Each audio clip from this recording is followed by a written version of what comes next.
ಮೈಸೂರು ಬಹಳ ಚರ್ಚೆಯಾದಂಥ ವಿಚಾರ ಮತ್ತು ಚರ್ಚೆಯಾದಂಥ ಕ್ಷೇತ್ರ. ಪ್ರತಾಪ್ ಸಿಂಹ ಅವರಿಗೆ ಟಿಕೆಟ್ ಮಿಸ್ ಆಗುತ್ತೆ ಅನ್ನೋ ವಿಚಾರ ಕಳೆದ 2 ದಿನಗಳಿಂದ ಬಹಳ ಹರಿದಾಡ್ತು. ಅದರ ನಂತರ ಅದು ಮಿಸ್ಸು ಕೂಡ ಆಯಿತು. ಈ ಬಾರಿ ಮೈಸೂರು ಕೊಡಗು ಯದುವೀರ್ ಅವರ ಪಾಲಾಗಿದೆ. ಹಾಗಾಗಿ ಪ್ರತಾಪ್ ಸಿಂಹ ಅವ್ರಿಗೆ ಟಿಕೆಟ್ ಸಿಗಲ್ಲ, ನನ್ನ ಓಟು ನೋಟಾಗೆ ಅಂತ ಆಟೋ ಹಿಂಬದಿಯಲ್ಲಿ ಅಭಿಮಾನಿಯೊಬ್ಬ ಬರೆಸ್ಕೊಂಡಿದ್ದಾರೆ ಮೈಸೂರಿನಲ್ಲಿ. ಮೈಸೂರಿನ ಪುನೀತ್ ಆಟೋ ಚಾಲಕ ತನ್ನ ಆಟೋ ಹಿಂದೆ ಬೇಸರವನ್ನು ವ್ಯಕ್ತಪಡಿಸಿದ್ದಾನೆ. ಈ ಬಾರಿ ಪ್ರತಾಪ್ ಸಿಂಹ ಅವರಿಗೆ ಟಿಕೆಟ್ ಸಿಕ್ಕಿಲ್ಲ, ಹಾಗಾಗಿ ನಾವು ಬಿಜೆಪಿಗೆ ಓಟ್ ಹಾಕಲ್ಲ, ನೋಟಾ ಓಟ್ ಚಲಾವಣೆ ಮಾಡ್ತೀವಿ. ಈ ರೀತಿಯಲ್ಲಿ ಆಟೋ ಹಿಂಭಾಗದಲ್ಲಿ ಬರ್ಕೊಂಡು ಆ ಆಟೋ ಓಡಾಡ್ತಾ ಇದ್ದಾನೆ. ಇಡೀ ಮೈಸೂರು ತುಂಬ ಆಟೋ ಓಡಾಡ್ತಾ ಇದೆ. ಪ್ರತಾಪ್ ಸಿಂಹರಿಗೆ ಸಿಗದ ಟಿಕೆಟ್, ನೋಟಾಗೆ ನನ್ನ ಓಟ್ ಅನ್ನೋದು ಈ ಆಟೋದ ಹಿಂಬದಿಯಲ್ಲಿ ಬರೆಸ್ಕೊಂಡಿದ್ದಾರೆ ಪುನೀತ್ ಅನ್ನುವಂಥ ಆಟೋ ಚಾಲಕ.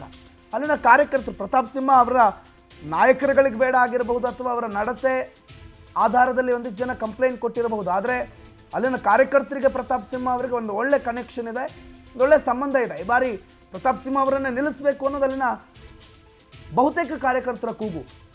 ಅದು ಈ ರೀತಿಯಲ್ಲಿ ಸ್ಫೋಟ ಆಗಿದೆ.